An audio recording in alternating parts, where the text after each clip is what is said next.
this is for response question 3 on the first AP Chem exam.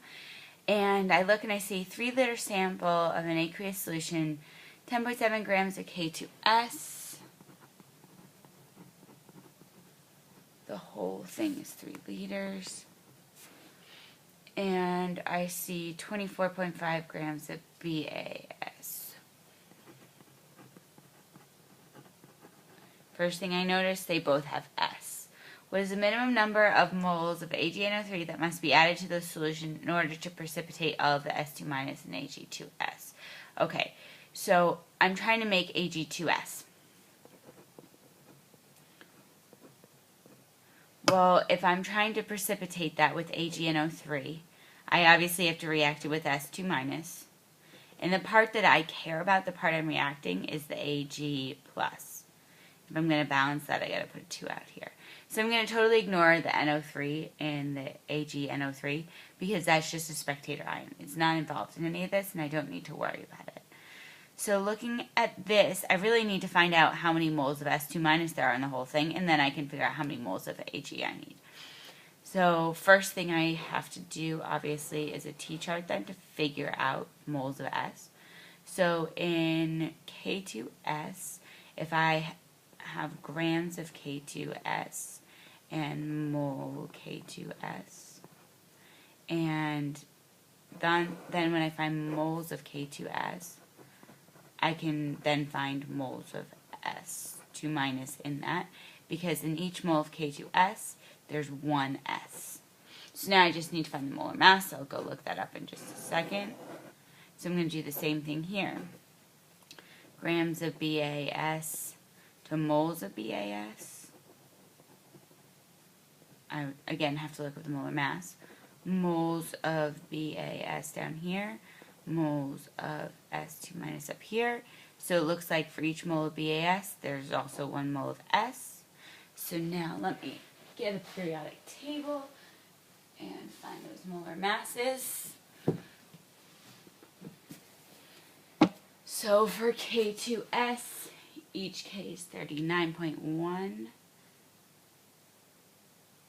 And then sulfur is 32.1. And that's 110.3. For BAS, BA is 137.3. And then S, we just said, was 32.1. 169.4. So now I'm just going to do my T-charts.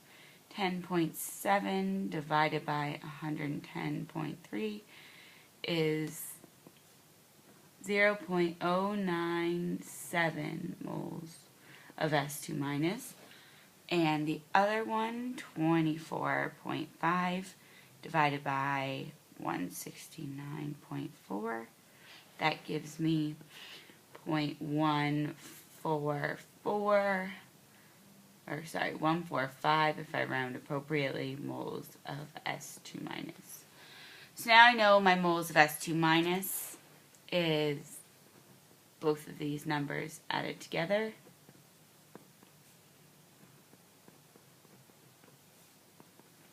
Let's see.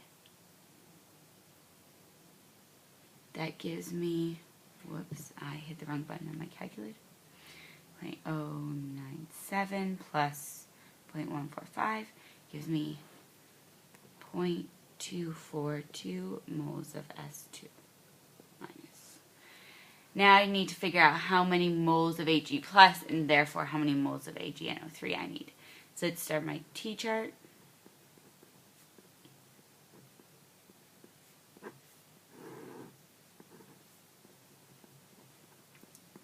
So I want to find moles of Ag now, because that's where the AgNO3 is coming from. That mole-to-mole ratio comes from the balanced equation. And then for every mole of Ag+, that's really a mole of AgNO3. So it's a 1-to-1. So really I just have to multiply that number by 2. So 0.484 moles of AgNO3 are required to react. And I check, and it says how many moles of AgNO3, so I solved